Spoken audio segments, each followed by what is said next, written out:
Venu de l'Ouest voilà, à la recherche des patriotes. Donc, la première carte d'identité, enfin les toutes premières cartes d'identité sont délivrées en 1936. Samuel, vous avez dit vache. Non. Tutsi. Você é tudo, você Non, se non. tiver. Maria, Non, c'est neuf, tout. neuf vaches, Hutu. Hutu. Hein? Et Yogo, 10 vaches, Tutsi. Voilà comment on a qualifié l'appartenance ethnique. Et à partir du moment où c'est écrit sur la carte d'identité, et je vous rappelle ici que 95% de la population rwandaise, à cette époque-là, ne sait pas lire. Donc les gens ne savent pas ce qui est marqué dans leur livret d'identité. Ils ne savent pas. Ils ne savent pas qu'ils sont Hutus ou Tutsi. 95%. Plus de 95%. Et donc, ça se transmet de père aux enfants. Et comment ça se transmet? Bon, quand tu vas à l'école, nom, prénom, date de naissance, ethnie. Bon, donc voilà comment. Vers 36. Hein? Très tôt, vers les années 30. Les années 36, mais comme en même temps, il n'y a pas encore beaucoup d'écoles. Ça ne concerne que des Rwandais analphabètes. Ils ne savent pas. Sauf le jour où ces Rwandais analphabètes, devenus adultes, ils vont à nouveau avoir leur livret d'identité. À ce moment-là, on va leur rendre le livret d'identité du père, on va recopier ce qu'il y a, la mention qu'il y a dans le livret du père.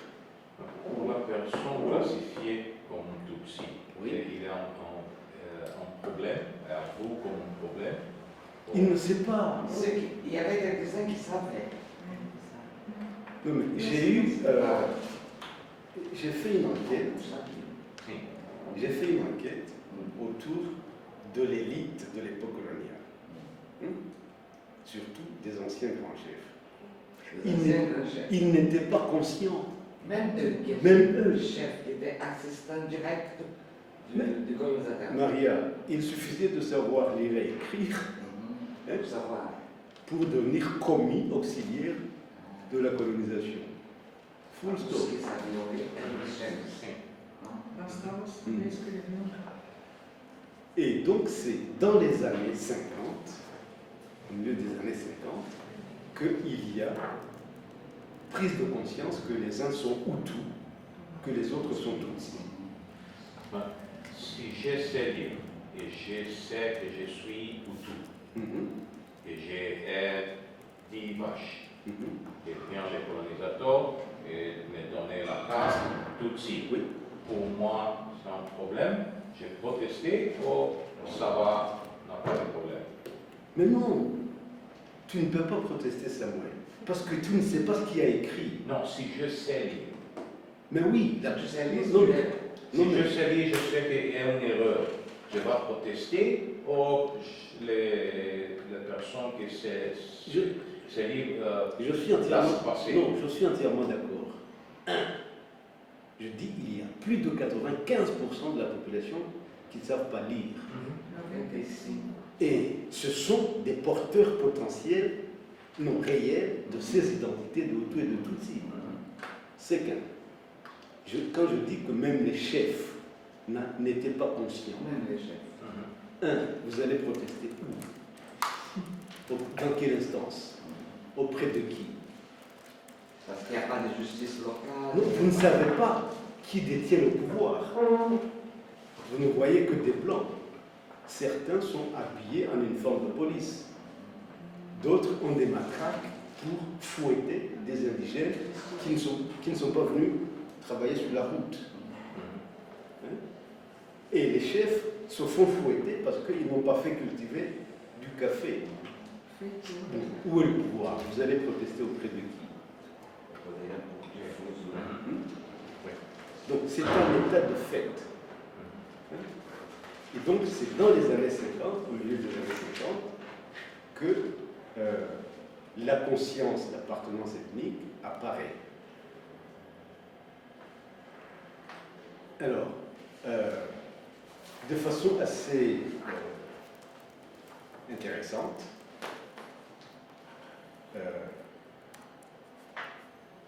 donc, l'administration, pour respecter le contrat avec l'ONU. Avec L'ONU avait dit, je vous l'ai dit, accepté de laisser en place quelques institutions traditionnelles, au moins symboliques, c'est-à-dire la royauté. Le roi est resté, mais sans pouvoir réel. Mais on lui a accordé de créer autour de lui un conseil national, conseil supérieur du Rwanda, conseil supérieur du pays, CSP. Et au sein de ce conseil, il y a des Hutus et des Tutsis. Alors, pour la première fois que je vois apparaître dans un document écrit, alors vous savez que chez les historiens, nous avons le culte de l'écrit, l'archive qu'on peut montrer. Bon, c'est dans un débat au Conseil supérieur du pays. Et il y a un membre du Conseil qui est un notable lui-même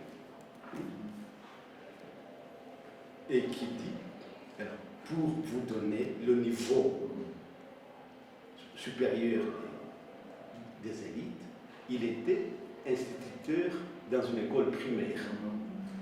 Il n'avait pas capacité à enseigner dans une école secondaire. Toutes les écoles secondaires étaient tenues par des Européens, des missionnaires européens.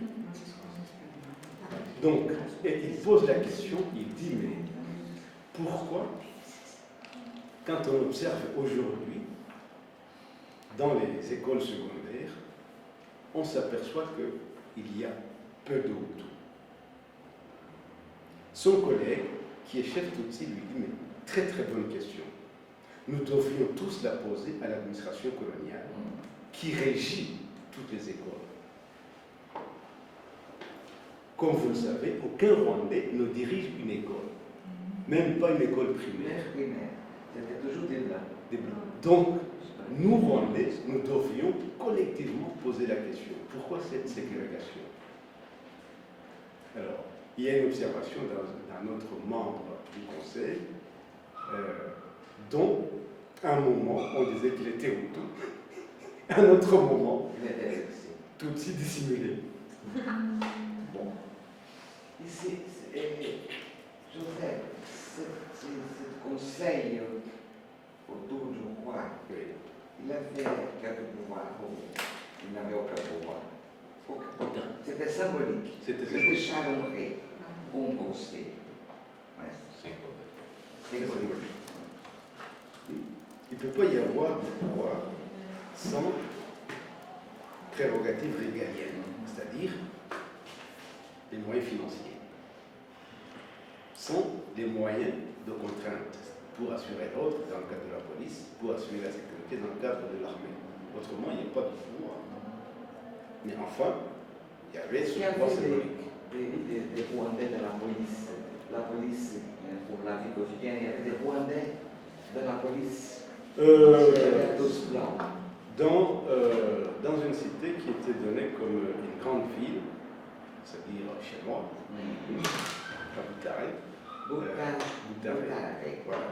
À l'époque, ça s'appelait Astrida. Astrida? Oui. En la mémoire de la reine Astrid, la reine des Belges. Et donc, cette ville, enfin, quand je dis ville, ça me gêne un peu parce que c'était une localité avec une seule route. Et au bord de laquelle se trouvaient des magasins de Grecs, d'indo-pakistanais, d'hôtels-restaurants tenus par les Belges. Combien d'habitants? À l'époque, il devait y avoir, bon, 100, 120. Mais il faut y ajouter la périphérie de ce qu'on appelle la ville. C'est-à-dire, dans le système colonial belge, ça s'appelait cité indigène.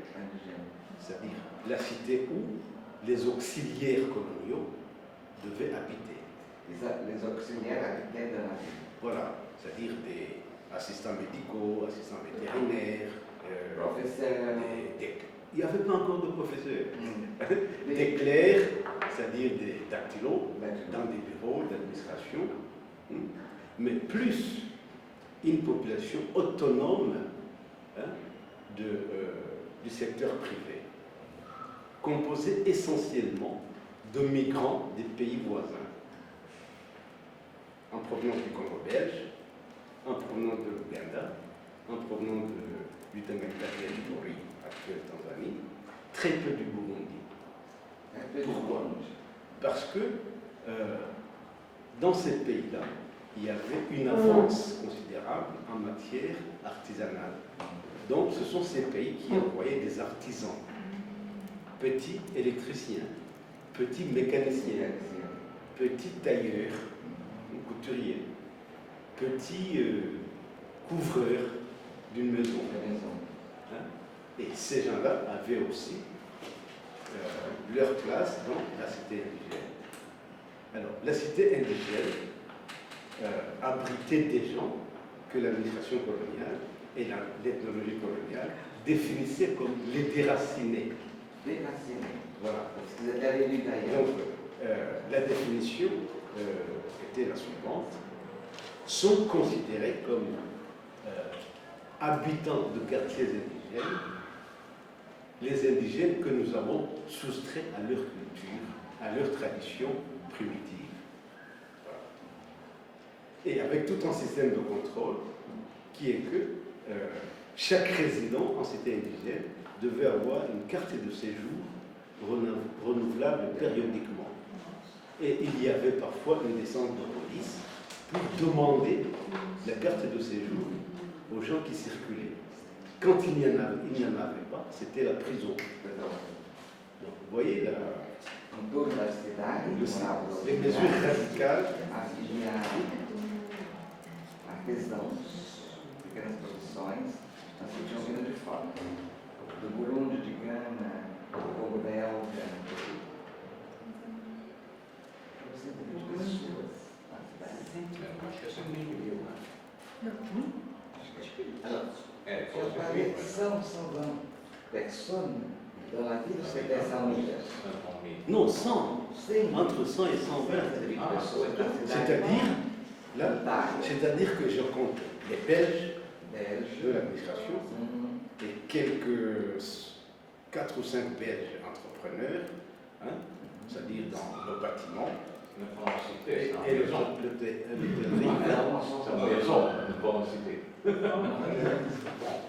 et les quelques Indo-Pakistanais commerçants, les quelques Grecs commerçants, et j'y inclus des missionnaires. C'était ça la ville. Autour, Voilà. la cité indigène. Voilà. Et les Rwandais qui ont encore dans la campagne. Oui, oui, oui. Nous comme. Donc, ces Rwandais qui sont à la campagne ne savent pas du tout ce qui se passe dans des petits microcosmes de ceux qui savent lire. Et il y a savoir lire et comprendre la portée et les conséquences de ce qu'on lit. Même qu'ils pouvaient savoir lire, mais ils ne comprenaient pas où ça pouvait Non. Voilà. arriver. Et donc, les gens de ma génération, moi j'ai découvert que j'étais tout petit, quand je suis allé à l'école avec le livret d'identité de mon papa. Ele só descobriu que era tudo. Segundo foi para a escola e estava escrito na carteira dele. Ele mesmo. Bon, Os documentos do pai. Voilà. Notre père. mais si j'avais grandi à l'époque coloniale, je l'aurais su au moment de demander mon livret d'identité et de payer mon impôt. Parce qu'il y avait une taxe qu'on appelait impôt de capitation par homme adulte valide. Adulte valide. C'est-à-dire que chaque homme devait payer un impôt de capitation, c'est-à-dire par tête d'habitant, per capita. Il n'importait pas s'il gagnait ou pas d'argent. Par les faits même d'être homme adulte, il devait payer. L'impôt, Même s'il n'avait pas de rente de venda. Todo mundo tinha que pagar imposto por cabeça. Alors, il y avait Homem adulto. Il y avait Por cabeça de pessoa. et Mulheres, dans un système social, culturel, où il n'y avait pas un service d'état civil élaboré, évidemment, les dates de naissance étaient aléatoires. Mais au Brésil aussi, Mais je sais, c'était dans les églises qu'on je sais. enregistrait les noms des enfants. Non, mais je sais, Oui. mais même en Europe, dans les pays comme la France, l'état civil vient d'abord des registres paroissiaux. L'église des baptêmes. Oui, oui. C'est-à-dire qu'on va dans les paroisses, on prend les registres, on voit à quelle date un enfant a été baptisé. Voilà. Des fois, les parents attendaient à voir 3 ou 4 enfants pour aller Voilà. à quel que aconteceu. Et Juste dans l'église, Sim. eu fazia. Eu não estava duas crianças faziam juntas. vous savez comment on déterminait si l'homme a atteint l'âge de payer l'impôt. Il y avait des rafles périodiques dans les campagnes. On prenait un homme qu'on voyait un peu bien touché l'âge, il n'y a pas encore de barbe. On les déshabillait pour voir s'il avait le poil pubien. Quand il avait le poil du pubis, il avait l'âge de payer l'impôt. Para saber se o adulto tinha idade ou não de pagar imposto, e se ele tinha base. Se tem base para pagar imposto por cabeça. Se não tinha, olhava os pelos cotidianos.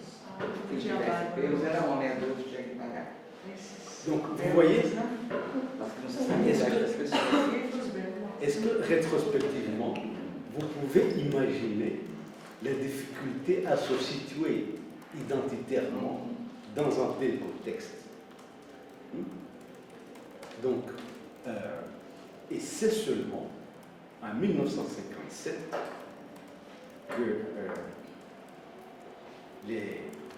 la question de l'identité ethnique se pose.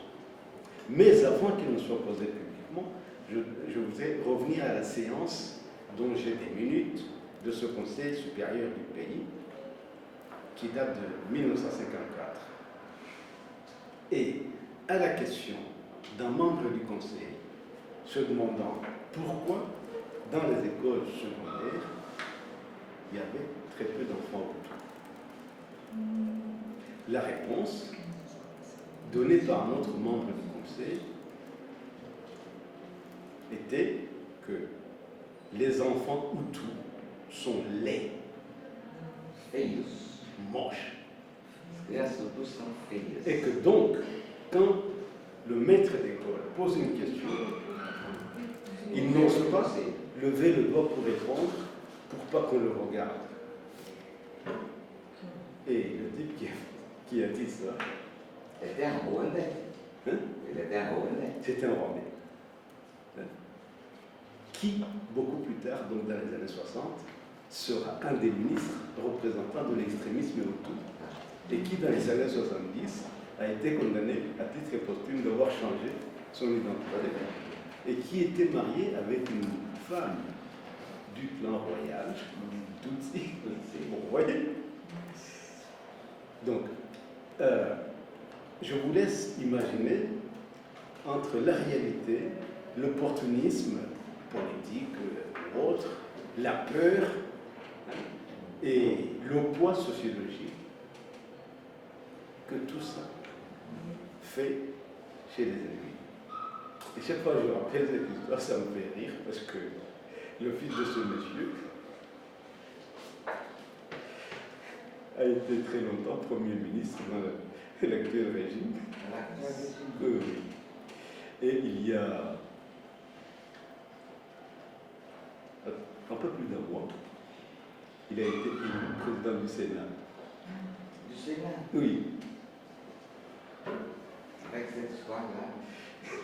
Et moi, ça me fait rire parce que avant d'être Premier ministre, il était ambassadeur du Rwanda en Allemagne. Et puis, à un moment, donc, je suis invité en Allemagne pour une conférence. Moi, je ne sais pas qui est là. Je ne sais pas que l'ambassadeur du Rwanda est là. Et je raconte un peu cette histoire. Agora, se tivesse situação feia, o professor não quer que ela faça pergunta para não fazer na cara dele. Qui détermine aussi. Et on s'est revu quand il était Premier ministre. Et que moi, je travaillais dans la commission d'enquête sur le rôle de la France pendant le génocide.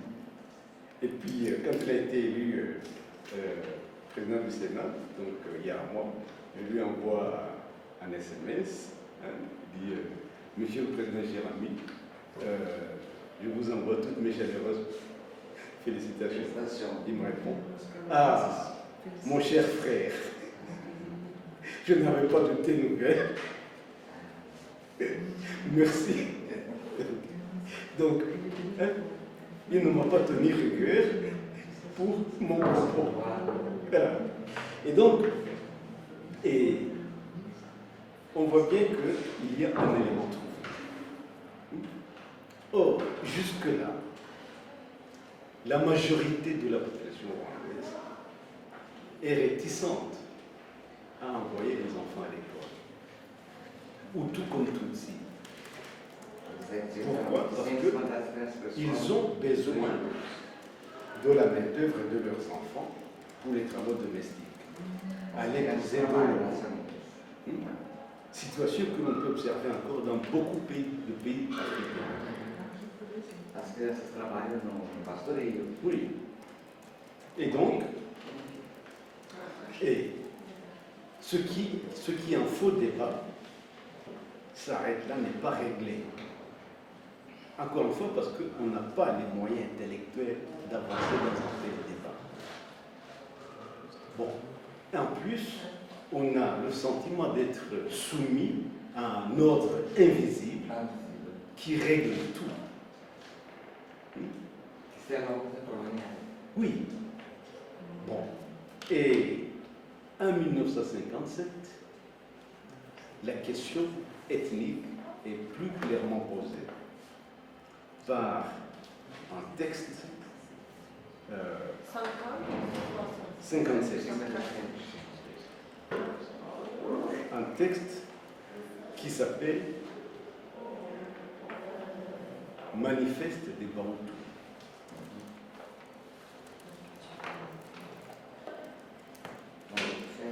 Des Bantou.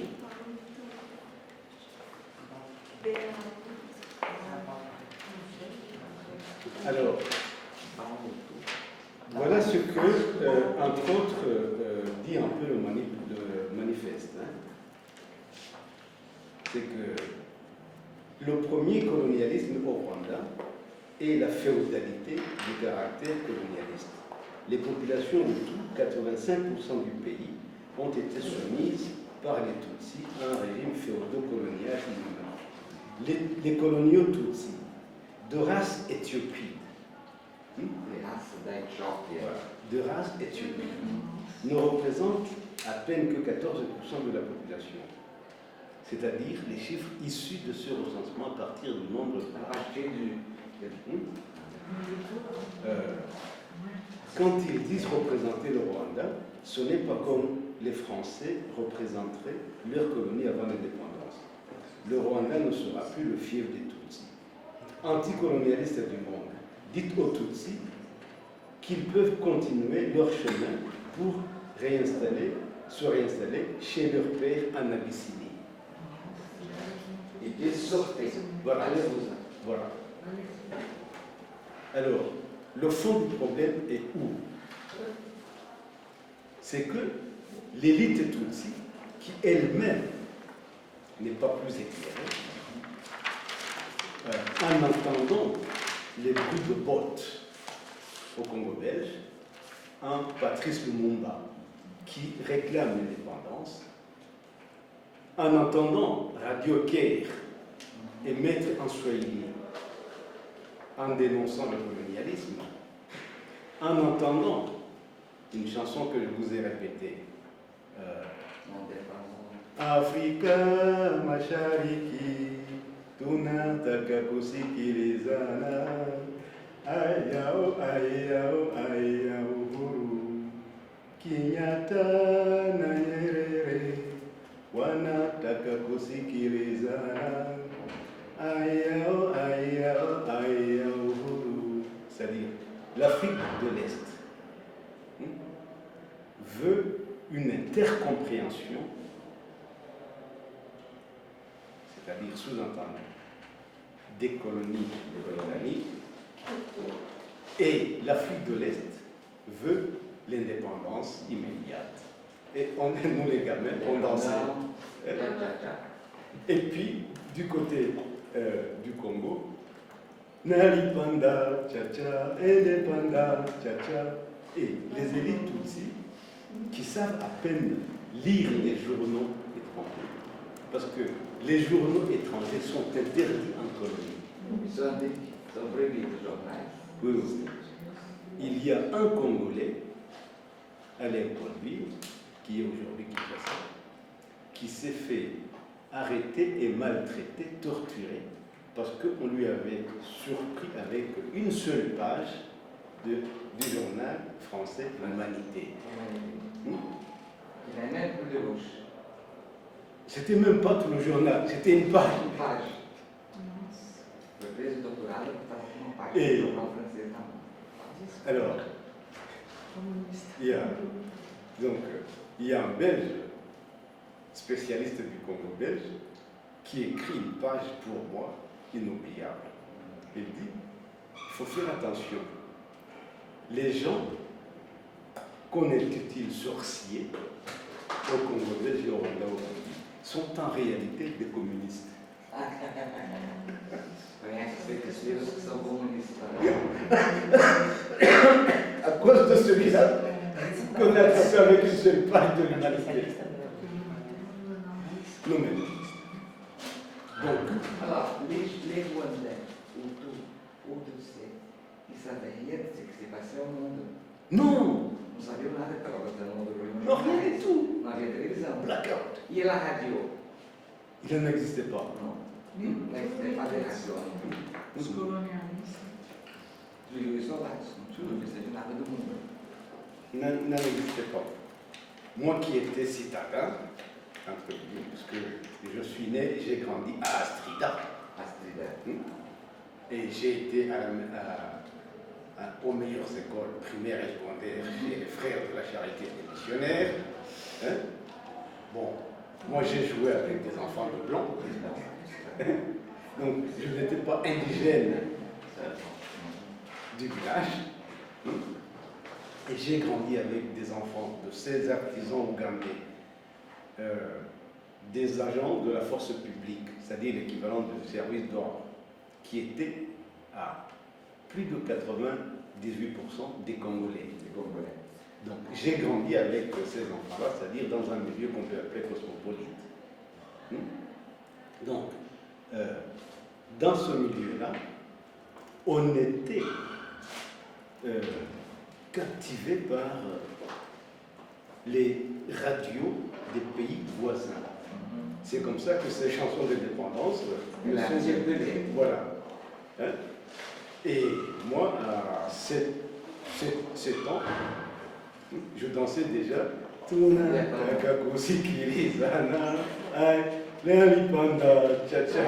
c'était du Congo, cette chanson. C'était du Congo. Mais il y a la version Swahili qui vient de Kenya, Tanzanie. Voilà. Donc, je capte tout ça. Les élites rwandaises qu'ils sont Tutsi, ne savent pas la moitié de ce que moi je sais. Pourquoi? Je parle plusieurs langues. Je comprends lingala parce que j'écoute de la musique congolaise. Je parle swahili parce que je vis avec des enfants swahili. Et j'écoute tout ça. Je parle un peu français. Bon, je peux écouter Radio Caire. Dans cette ville, dans votre ville, on pouvait capter des radios d'autres pays. C'est ça? Oui. D'accord. Non, Radio Caire. Radio Caire. Radio Caire. Et Cairo. voilà. Et les chansons du Congo. Était dans la Radio Caire. Voilà. Et du Kenya et Tanganyika étaient radiodiffusées par le Caire. Et bon, combien de Rwandais avaient des postes de radio?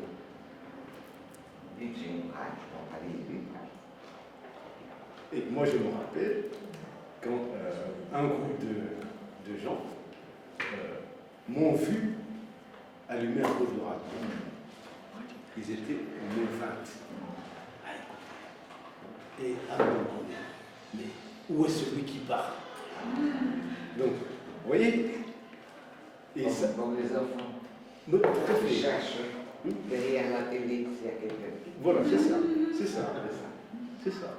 Et donc, voilà, je pense qu'il faut être parfaitement informé de ce paysage socio-culturel.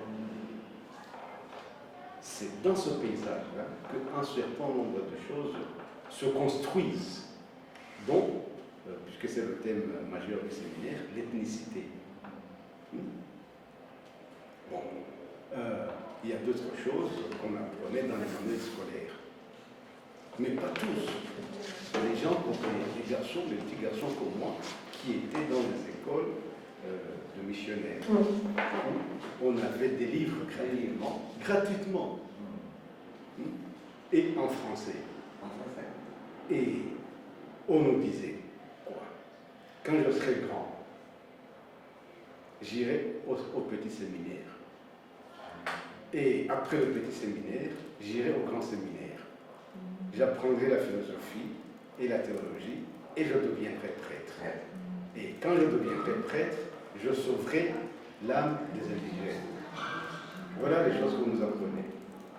Bon. Ou alors, Il serait vrai que beaucoup d'enfants, certainement, sont allés au voilà, séminaire. les Baléras sont des gens querelleurs et batailleurs. Je vous ai expliqué cette population du Nord qui avait tué un père blanc qui arpentait des terres de paysans. Et donc, on nous disait, ils ont des jambes rouges. Et moi, j'avais un petit camarade de classe qui était réputé venir de cette région-là. Ce qui n'était pas vrai, c'est que son père y avait été engagé comme assistant agronome. Ils étaient de la même région que moi. Mais comme il parlait avec un accent du Nord, ben, j'ai dit, écoute Vianney, il s'appelait Jean-Marie Vianney, j'ai dit, écoute Vianney, est-ce que tu peux me montrer tes jambes? Parce qu'il paraît que les Baléras ont des jambes rouges. Rouges? Oui. Et là, On disait qu'ils avaient nous des jambes avions, rouges. oui, mais quand je lui pose la question, nous avions, tous les deux, nous avions 12 ans. Mais pour vous montrer la puissance de l'aliénation idéologique, nous étions en t-shirt. Non, en short qui arrivait jusque-là. Donc je pouvais voir ces gens. Mais dans mon aveuglement de conditionnement idéologique, ce n'est pas ce que je voyais. Je pensais qu'il me cachait quelque chose. Voilà comment ça travaille chez les adolescents.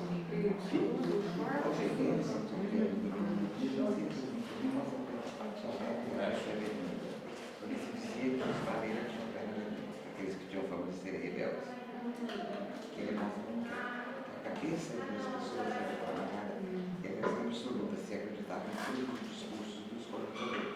Não sei se vai te dizer muito. Et donc, Precisa ir para uma sociedade tão ignorante. Os alemães fizeram a mesma pergunta de Deus. N'est pas seulement dans une société ignorante. dans les sociétés, bien. Ignorante ou analfabète. Ignorant l'alphabet, les Allemands ont fait la même chose. Oui, je sais.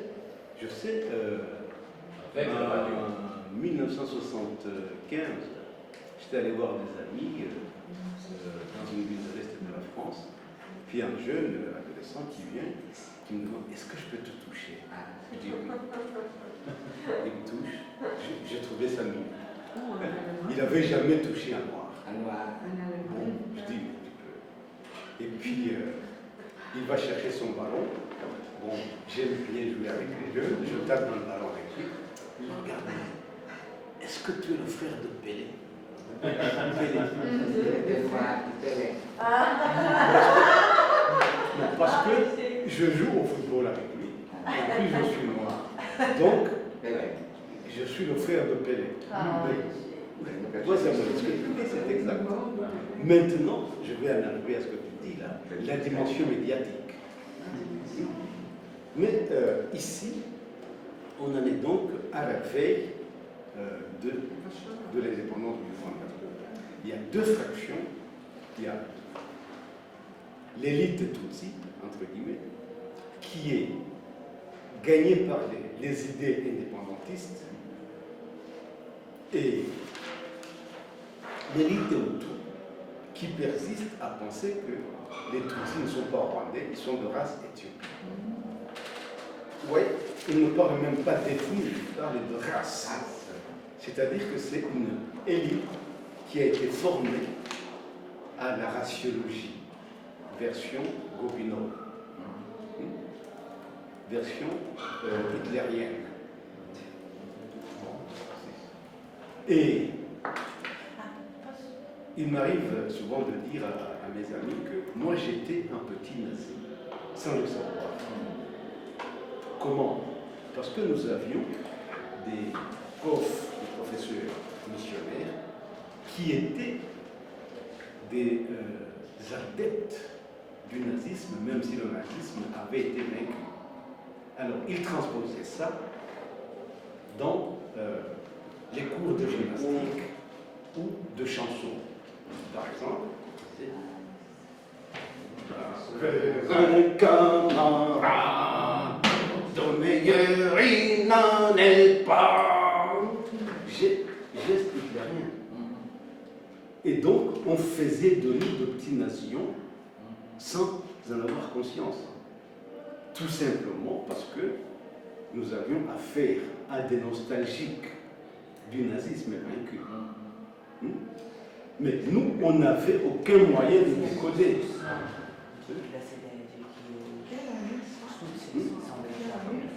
Fin des années 50.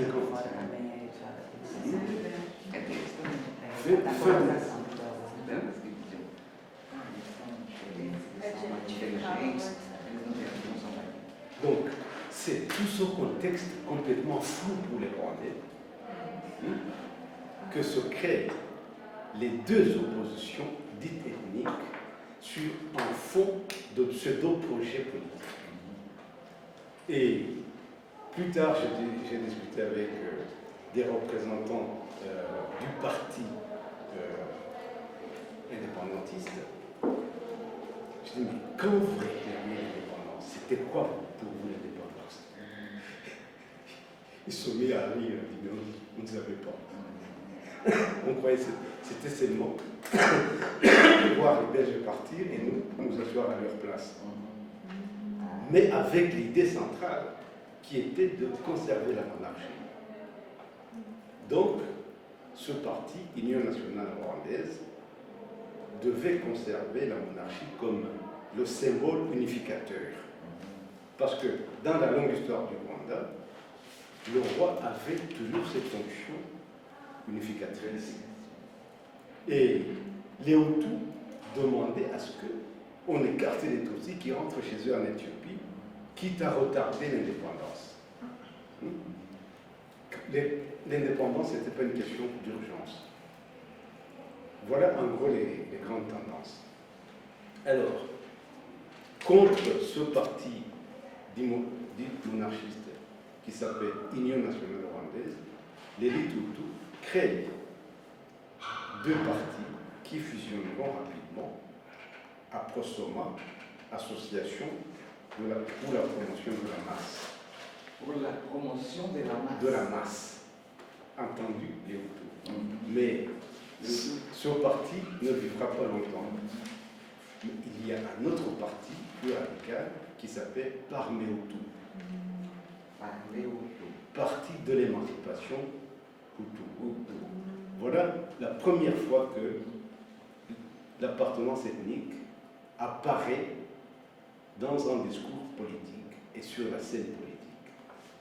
Les Tutsis sont unifiés dans un seul parti. Non, il y avait même des Hutus. Le leader de ce parti UNAR, c'est un Hutu. Hein? Le parti Union nationale Oui, rwandaise, voilà. c'est Tutsi, oui.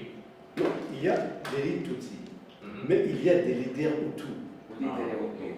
Le président de ce parti est un commerçant Hutu. Un des principaux conseillers nationaux, c'est un Hutu. La majorité. Qui est même cousin avec le fondateur qui parle Hutu. Non, les majorités sont aussi des Non, on ne sait pas. On ne sait pas parce qu'il n'y a pas de statistiques fiables. Il y a, si vous voulez, c'est par slogan et par des mouvements de masse qu'on peut apprécier l'importance de tel ou tel parti. Dans leur début, presque tous les Rwandais, quand on voit la masse des gens qui se rassemblent dans les meetings, la grande majorité des Rwandais sont unaristes. Ils ne savent même pas que c'est un parti monarchiste. Parce que dans leur langue... Parce que dans leur langue, on dit c'est le parti de l'unité des Rwandais. C'est ce qu'ils décodent. Qu'il y ait maintenant des visées monarchistes, ils ne le savent pas, ils ne comprennent pas. Et donc, voilà la configuration sociopolitique de l'époque. Et s'y ajoutent deux éléments externes au rapport socio-rwandais.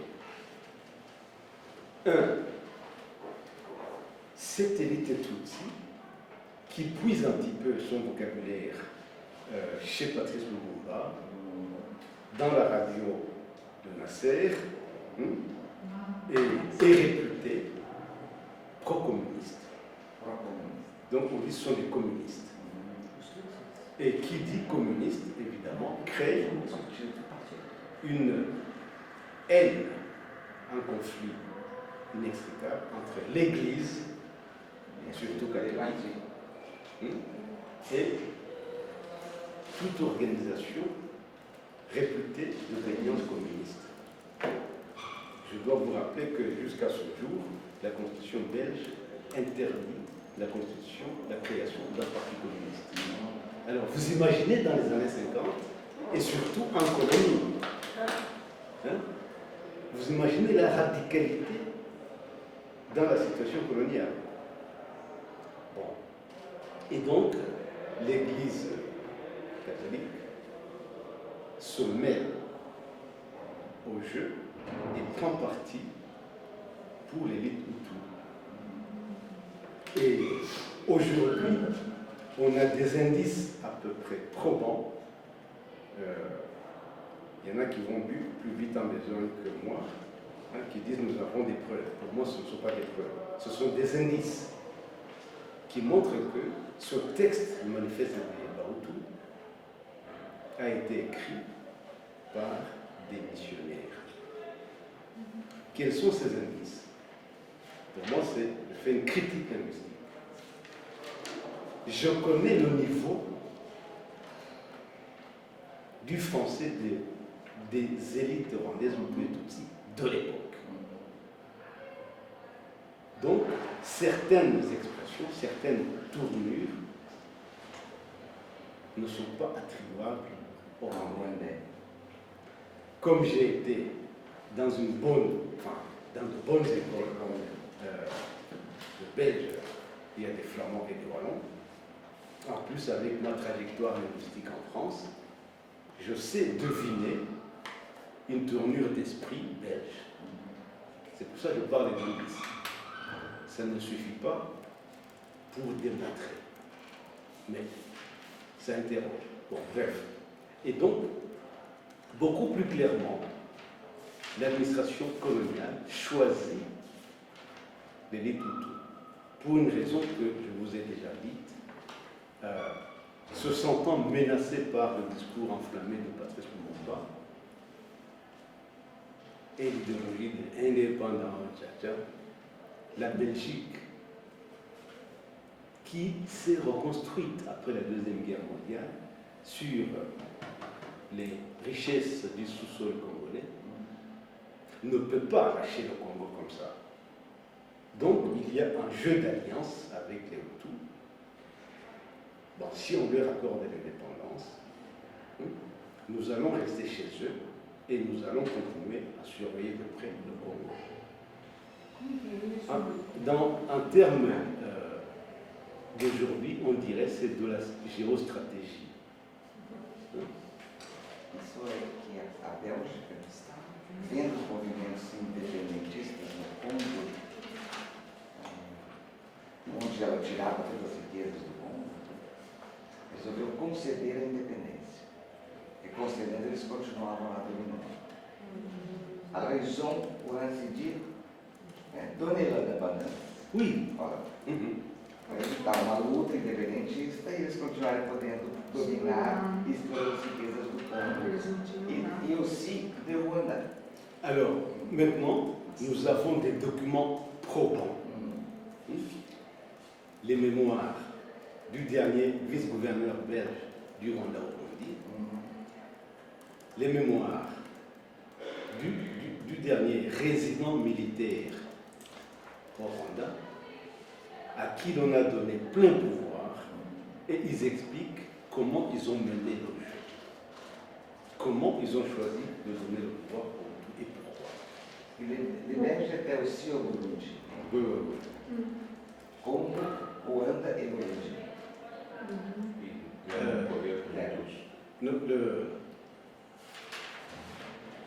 Les Belges m'étonnent toujours. Pendant les 15 premières années de l'indépendance du Burundi, le Burundi a connu un sort différent. Pourquoi? Parce que les Belges, depuis qu'ils sont arrivés, partaient de l'idée que le Burundi, c'est pas très compliqué à comprendre. Quand on a compris le Rwanda, on peut mener le Burundi à la baguette. C'est pour ça qu'ils n'ont pas investi les mêmes efforts politiques au Burundi qu'au Rwanda. Parce que dans leur esprit, si on faisait changer le Rwanda, le Burundi suivait automatiquement. Et ce qui crée d'ailleurs une opposition quasi permanente entre les Rwandais et les Burundais, parce que les Belges partaient de l'idée que la monarchie burundaise est beaucoup plus jeune par rapport à la monarchie multiséculaire du Rwanda, et que donc le Burundi n'avait pas encore atteint une maturité suffisante dans l'État. Bon, la preuve, c'est encore un raisonnement belge de l'époque, le roi du Rwanda avait accepté de se convertir au christianisme. Mais le roi du Burundi avait refusé. On disait, il est enfermé dans le paganisme. Il ne voit pas le progrès. Voilà les préjugés avec lesquels on peut administrer des pays, des sociétés lointaines. D'abord, il y a la distance anthropoculturelle. On ne comprend pas les mêmes choses de la même manière. Et puis, parfois, comme il n'y a pas de dialogue possible, il n'y a pas de médiation, de négociation possible.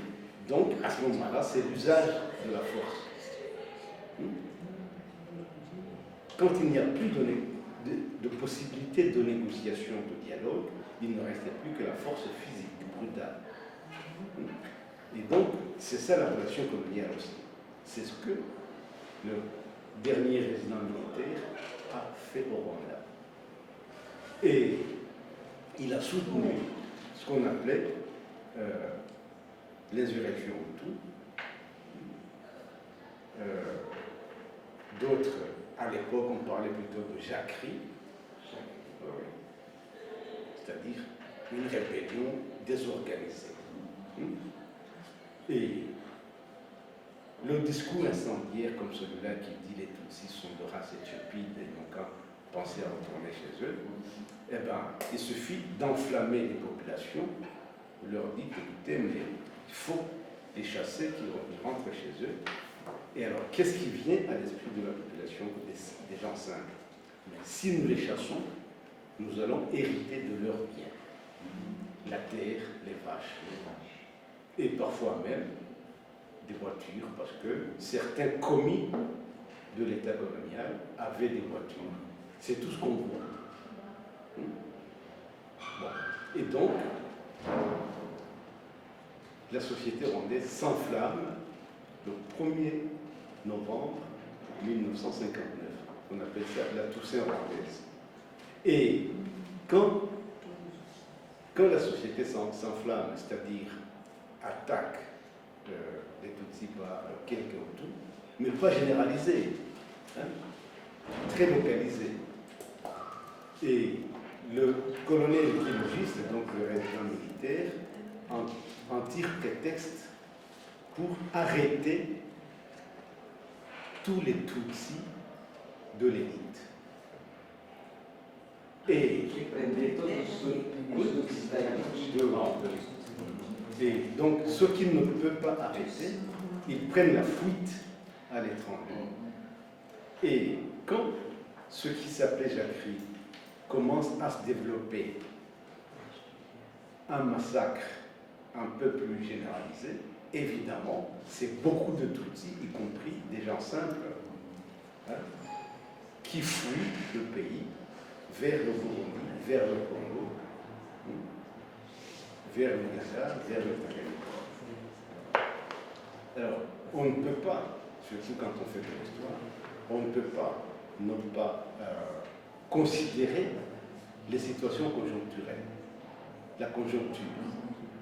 La conjoncture dans l'ensemble des colonies belges était que les Rwandais avaient bénéficié d'une relative meilleure instruction. Quant au Congo, pratiquement tout le monde, sauf quelques prêtres, tout le monde était encore illettré. Et le Congo accède à l'indépendance sans avoir des cadres. Ce sont des réfugiés rwandais, Tutsis, qui occupent des fonctions de cadre au Congo. J'ai un vieil ami qui a été gouverneur de la région orientale. Ce sont les exilés rwandais. Voilà. Qui ont occupé des Voilà. postes Voilà. au Congo. Voilà. Mais les premières années 60, parce que le Congo est une vraie pagaille. Quand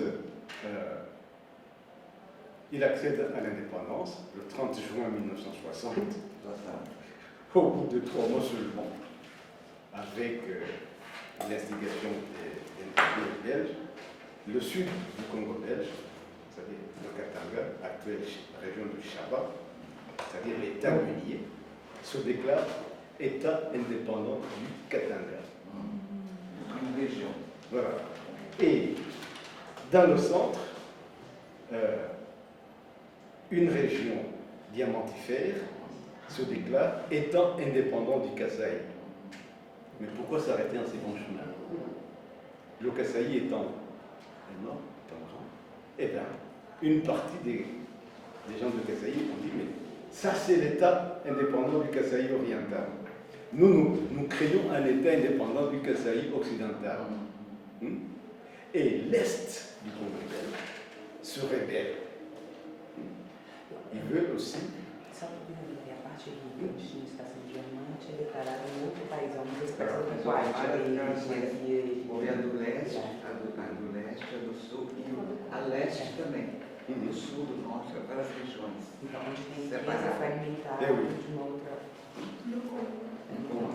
Et donc, à l'Est, on veut créer un gouvernement du salut public. Moi, j'étais un grand militant du gouvernement du salut public. Vous étiez au Congo aussi? Non, comment ça? La radio. À la radio. C'est-à-dire que tous les garçons de mon âge, le soir, après le repas en famille, on se retrouvait dans une rue avec nos postes de radio. Gouvernement du salut public, à bas le Congo, à bas le Congo, à bas Mobutu, vive l'Est du Congo.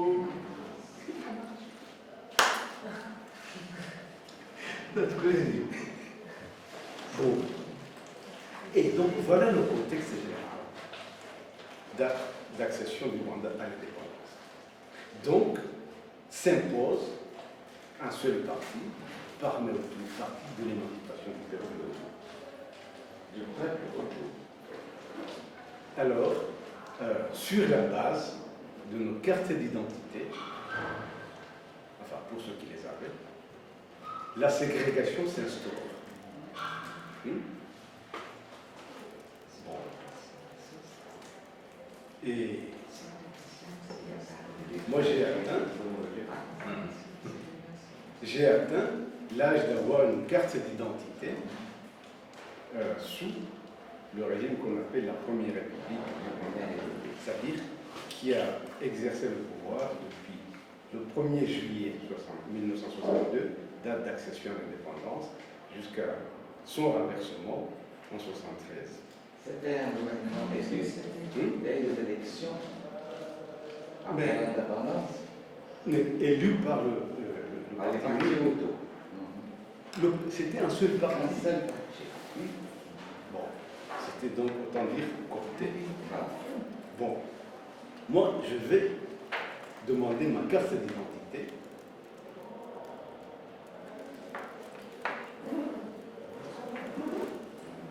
Le maire,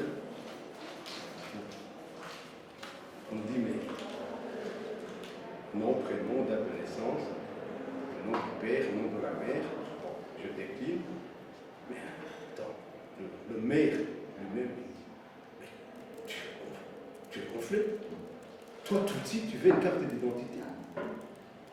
Ton père appartenait au parti monarchiste. Parce qu'il faisait partie de ce qu'on avait déjà arrêté. C'est un peu comme, j'ai lu un peu la presse, même si je comprends pas tout. Des arrestations sous la dictature repressive. Des choses comme ça. Eh bien, dans la vie, il faut savoir se défendre. J'ai demandé à la demoiselle qu'est-ce qu'elle a éprouvé l'autre jour quand je lui ai dit vous sortez, je continue avec ça. Et là, voilà. Elle a éprouvé un sentiment d'injustice, mais je lui ai fait remarquer que personne dans la salle n'a protesté. Et donc, moi, le maire, il me dit, mais toi, petit Tutsi, tu veux une carte d'identité dans ce pays? Je découvre que je ne peux pas avoir une carte d'identité dans mon pays à 16 ans. Mais je ne comprends rien. Bon, sans carte d'identité, je suis soumis à toutes les formes de répression. Quand la police demande les cartes d'identité, je ne l'ai pas, je suis un voyou. Donc, je ne suis plus personne. Je suis sans identité. Et un bon jour, il y a un type qui était mécanographe, c'est-à-dire réparateur de machines à écrire. C'était à l'époque, c'était des machines à ressort. On en voit encore dans les commissariats en France. Et il me dit, mais tu es con. Tu n'as pas de carte d'identité. Mais je peux t'en trouver une fausse. Ben, comme il travaillait à la commune, à la préfecture, il a pris une carte fausse. On l'a remplie. Il me dit, mais tu es bête. Tu écris que tu es Hutu. Ben oui, j'écris que je suis Hutu. Bon. Mais ma carte, je ne la montrais jamais aux autorités rwandaises. Je la montrais aux Blancs, aux étrangers. C'est tout. Et puis, bon, un bon jour, et là je reviens à mon histoire avec la jeune fille.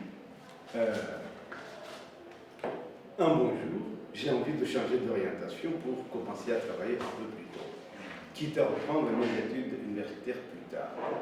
Je me présente à un concours de recrutement de candidats à former pour les télécommunications, pour la téléphonie. Je vais passer un examen et le directeur général des télécommunications, il vient, il prend comme ça, à la porte. Je ne dis rien, mais j'éprouve un sentiment d'injustice. Mais je ne proteste pas. Mais personne dans la salle ne dit rien. Heureusement, la formation était sous la responsabilité d'un Hollandais envoyé par l'IUT, Union internationale des télécommunications, qui est un organisme de l'ONU. Et il est venu, il a regardé ma copie, il est venu me trouver dehors, il m'a ramené. J'ai passé mon concours et j'ai été reçu premier. Et après la formation de 16 mois, nous avons été embauchés au service national des télécommunications. Moi, je fais partie des gens qui ont installé la première téléphonie automatique. Et un bon jour, je suis sur la route. Vous avez quel âge? 18 ans. Là, j'avais 19 ans. 19 ans. Et un bon jour, je suis sur la route avec ma trousse de travail. Je vais réparer un téléphone et puis j'entends une voiture qui s'arrête. Et bien, c'est le même directeur général, monté à bord. Je monte dans sa voiture. Il m'amène dans son bureau. Il écrit une lettre de licenciement. Qu'est-ce que j'ai fait? Mais je connais ton père. Ça suffit, voilà, ça te poursuit. Donc, voilà. Si vous voulez, là, je fais appel à une notion bien connue en sciences sociales. Autobiographique. Mais je peux dépasser ma propre autobiographie, convoquer les biographies de mes contemporains. C'est-à-dire, toi Samuel, comment tu as vécu ça? Toi Mademoiselle, comment tu as vécu ça? Et en exerçant une critique du texte, méthodologique, épistémologique, on peut reconstituer un récit probant. Je ne dis pas la réalité, mais un récit probant, à partir duquel, évidemment, on peut pousser l'interprétation du point. Et voilà ce qu'est le Rwanda jusqu'en 1973. Alors, juillet 1973. Moi, je ne suis plus au Rwanda. Je suis au Congo. Au Congo. Parce que les premiers mois de 1973, en février, il y avait une partie des Hutus qui ont le pouvoir et de la faction militaire. Et je vous ai dit que l'idéologie qui a commandé à la mise en place de l'armée rwandaise, c'était cette mythologie des gens du Nord qui sont guerriers et batailleurs. Et c'est là qu'on est allé les recruter. Il existe une chance dans la recherche j'ai connu en 2006 un vieux belge, un vieux militaire belge, qui avait été fait venir par le colonel de plein pouvoir pour l'aider à recruter des Hutus du Nord. Et c'est comme ça qu'ils ont dominé la police et l'armée. Et bon, il y a un moment, dans chaque exercice du pouvoir, il y a un moment de conflictualité d'intérêts et entre différents groupes. Et les Hutus du Nord ont considéré que les Hutus du Sud, qui avaient le pouvoir politique, avaient failli à leur mission historique, qui était de barrer la route aux Tutsis. Et donc, maintenant, on constatait que à l'université, ils sont relativement nombreux. On les voit à l'université.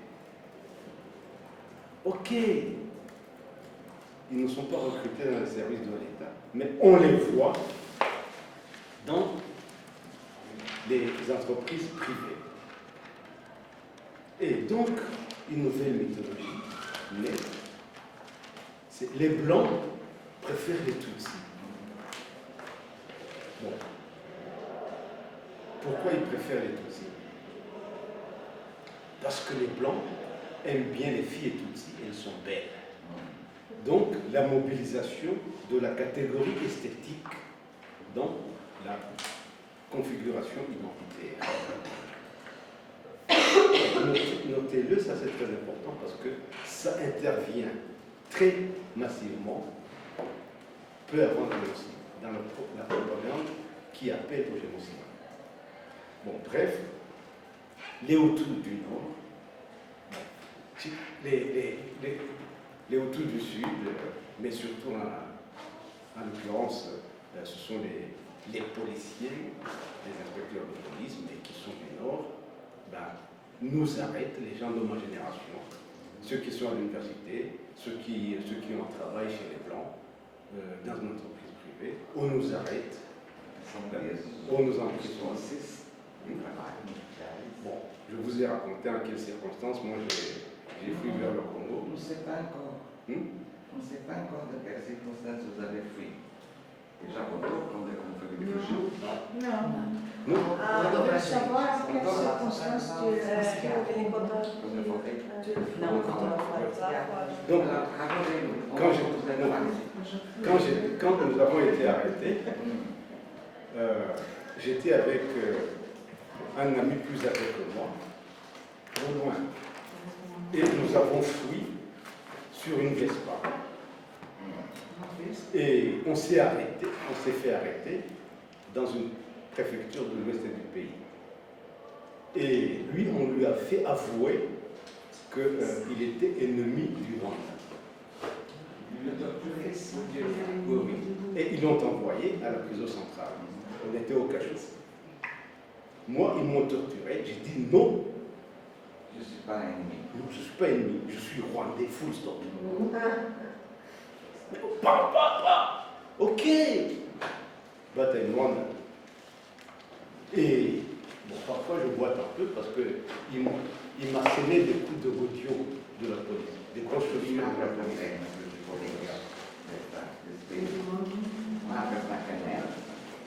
Voilà, j'emporte encore les traces.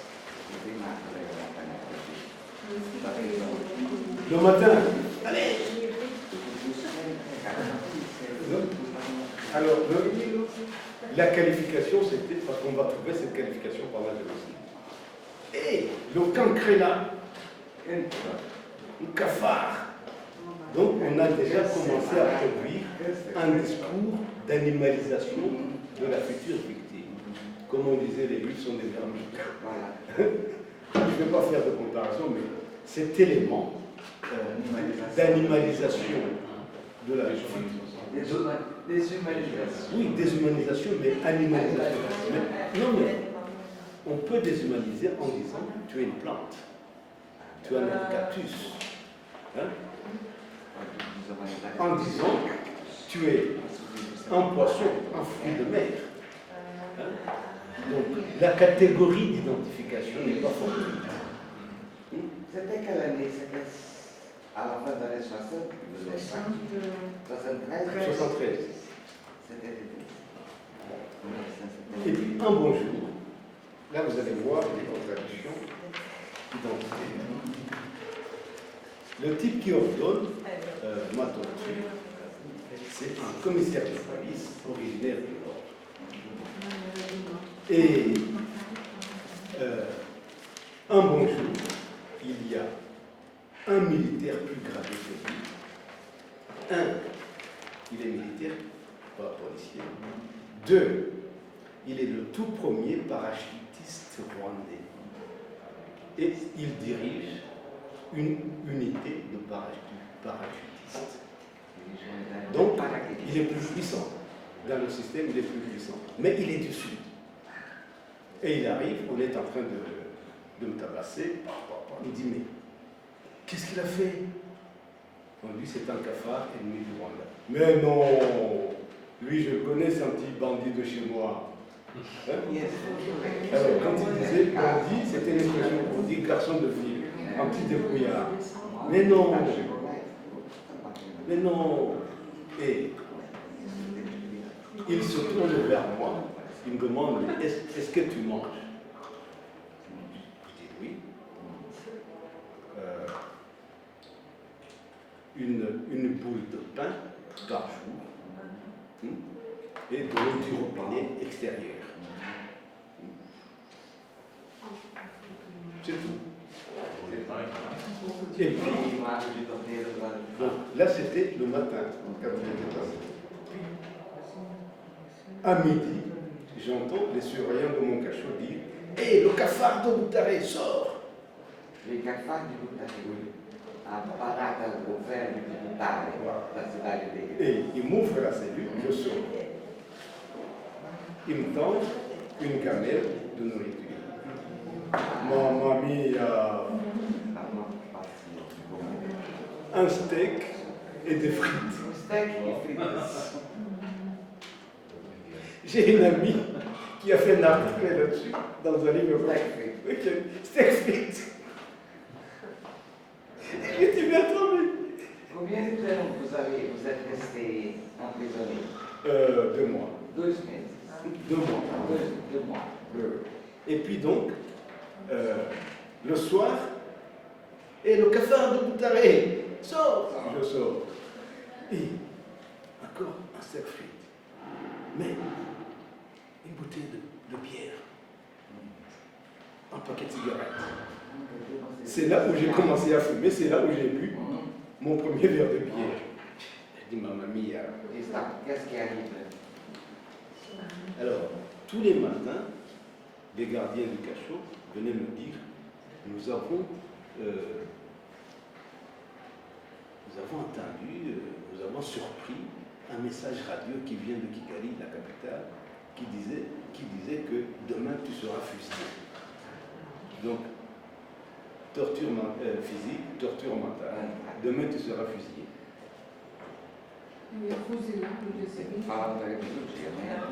Et tout ça pour me faire signer l'acte d'accusation. Niet. Je n'ai pas signé. J'étais têtu comme un mule. Ah, il não Il faut mourir. Il y en a combien qui sont morts? Et parce que déjà, j'avais eu un débat sur la mort quand j'avais 7-8 ans à l'école. Début de ma rébellion vis-à-vis des religions. Et bon, on nous avait appris, enfin, un religieux nous avait appris que quand l'humain meurt, le corps pourrit, l'âme va là-haut. Mais j'ai demandé ce qui distinguait l'âme du corps. L'âme n'est pas saisissable, n'est pas invisible.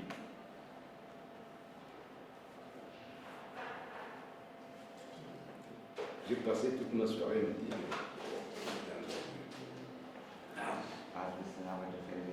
l'âme n'est pas corrompue. Donc l'âme, on peut marcher à deux jambes comme moi. L'âme n'est pas comme ça. L'âme n'est pas Dieu. Et ça m'a turlupiné pendant une semaine. À son prochain cours, je me suis découvert petit démographe. Pendant cette semaine-là, je m'étais mis à compter le nombre de morts dans mon village, par jour. Dans les villages d'à côté, dans les pays d'à côté. Et j'ai mobilisé les quelques cours de géographie que j'avais reçus. Je savais qu'il y avait un continent qui s'appelait l'Europe, qu'il y avait un continent lointain qui s'appelait Asie. Donc si j'y ajoute ceux qui meurent chaque jour en Europe, en Asie, dans les Amériques, ça doit faire un paquet de monde. Et donc ces âmes qui s'en vont là-haut, sans avoir Dieu pour le voir, il doit y avoir plein d'accidents. Ça c'est le petit citadin maintenant qui se réveille. Et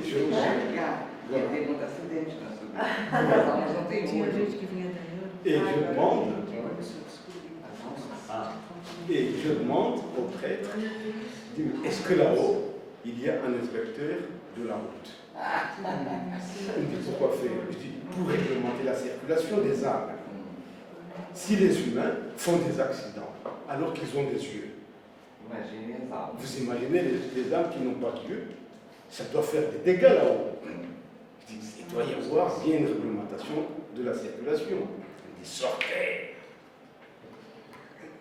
Ah, je me suis dit, mais cette religion n'a pas de réponse à mes questions. Bon, donc, pour revenir à l'histoire de mon arrestation, et les autres me disaient, le message a dit demain, on te fusille. Je me disais, mais depuis que je suis petit, il y en a combien qui sont morts? So what? Et puis, un bon jour, ils m'ont tendu un pied. Ils ont attrapé un paysan qui avait volé un mouton qu'il avait tué. Et ils m'ont demandé d'aller enterrer le mouton au bord du lac parce que mon cachot était au bord d'un lac qui fait frontière avec le Congo. Et je suis allé, je l'ai enterré. Et ils pensaient que j'allais essayer de fuir à la nage et que donc là, ça justifierait que j'ai enterré le mouton. Je suis revenu dans ma cellule. Et puis un bon jour, le cafard, le cafarlouta, vient. Bon, on m'amène à la frontière avec le Zaïre, aller couper du bois pour la prison centrale et pour les fonctionnaires de l'État. Tout seul. Avec d'autres prisonniers. Mais on me met tout seul dans une zone frontalière, il n'y a même pas de rivière. C'est que la terre.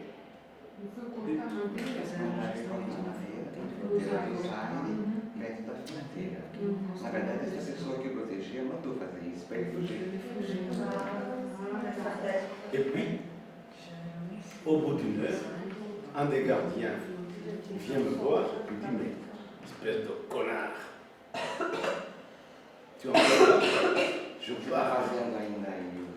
Dans une heure, je reviens. Si je te trouve là, shooting là. Mandou fugir. Ah ben, j'ai pas demandé mon compte, j'ai dit, mais j'ai pas envie de me faire fusiller, donc j'ai traversé. Voilà comment j'ai quitté le Rwanda. C'est militaire qui vous a protégé. C'est le fait qui vous avait connu chez moi, à l'école primaire. primaire. Bon, il était en 5e année de l'école primaire et moi en 3e année avec son frère, son jeune frère. Mais bien qu'il ait été un peu plus grand que moi, on tapait tous au ballon. Parfois, voilà. Isso é militar. Estudou na escola primária com ele. Estudava no quinto ano e ele estudava no terceiro ano do irmão. E ele jogava bola juntos. Quando ele chegou a este cargo e viu onde o colega preso, criou um sistema para ele poder fugir. E ele não fugia. Tanto que o guarda chegou e falou: Ele ia ser fuzilado. Está fazendo aqui ainda aí? quando eu voltar a estiver aqui, eu te mando. Vai. Era para mandar para o Foi final. roteiro. Mandou ele É, mandar. foi a força Mandar ele fugir. Ainda podia ter dito, fuja, né? Alors, donc, le 5 juillet Chamou ele de 1973, la fraction militaire des gens du Nord renverse les Hutus du Sud qui tiennent le pouvoir politique. Accusation, ils ont trahi les idéaux de 59, qui étaient d'empêcher les Tutsis d'occuper quelque place que ce soit. Donc, renversement par un coup d'État. A acusação é ter traído o manifesto de 1960. Les plus hauts dirigeants, A acusação É porque não les plus hauts dirigeants perseguiram os outros como de la République, qui est considérée comme la première République, sont tous arrêtés, mis en prison, dite spéciale.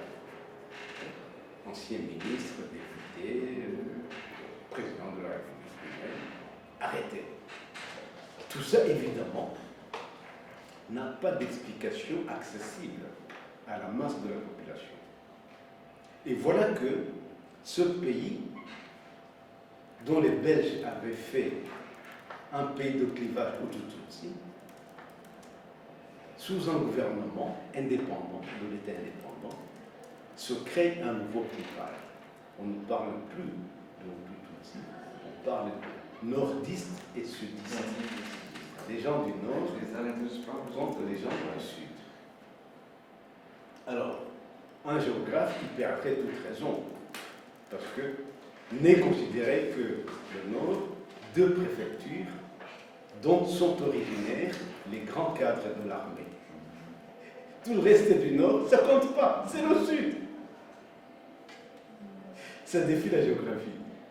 Et dans cette deuxième république, il n'y a que deux grandes régions, le nord, deux préfectures, et le sud, 8 préfectures. Le centre n'existait pas. L'est n'existait pas. L'ouest n'existait pas.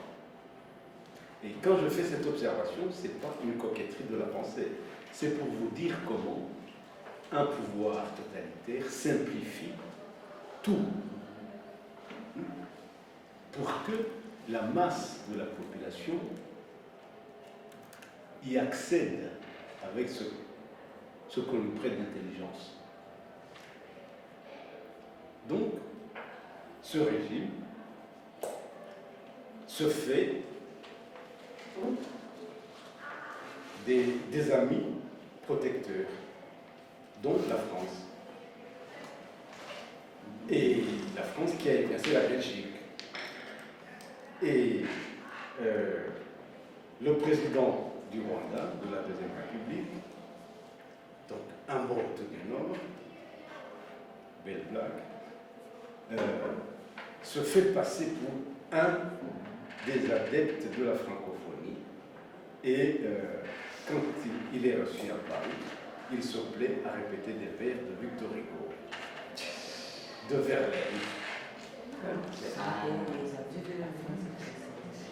Donc, comme ça, il se fait passer pour quelqu'un qui aime beaucoup la littérature française.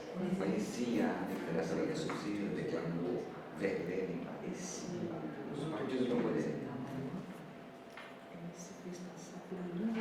Encore une fois, au sein de la population, permettez-moi, je règle d'abord un différent physiologique.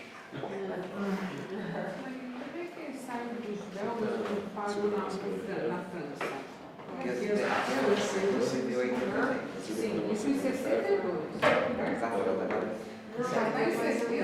Ele voltou para Luanda. Esse partido, o partido do Norte, derrubou os pequenos cidades de interesse econômico que usavam a educação lá. Procurou dar umas proteções. Começou a procurar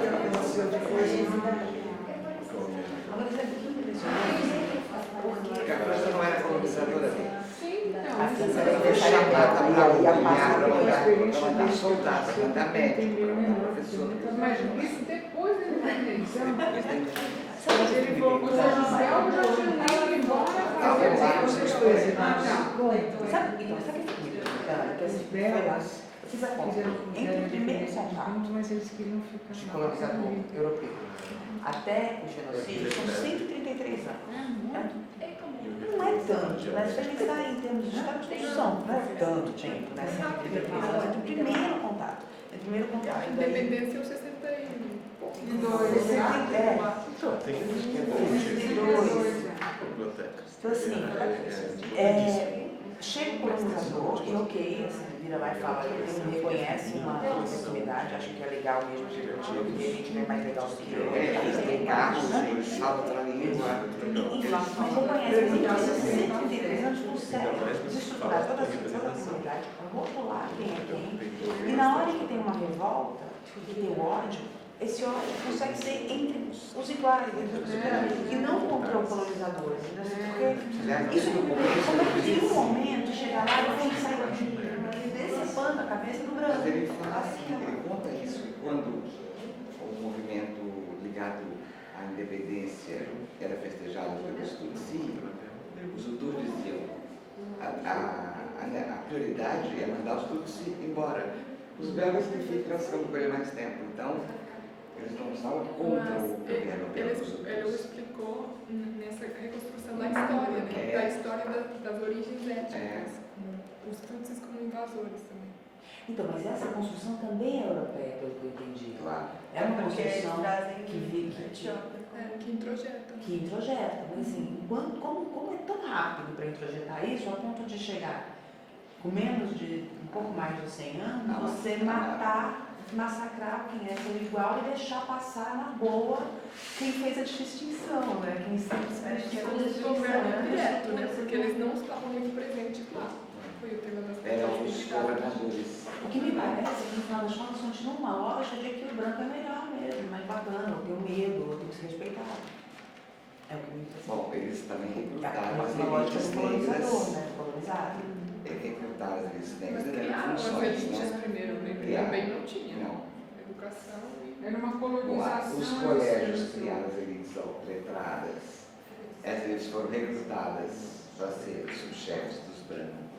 E aí cria um anteparo, né? Você vai criando um anteparo entre o colonizador.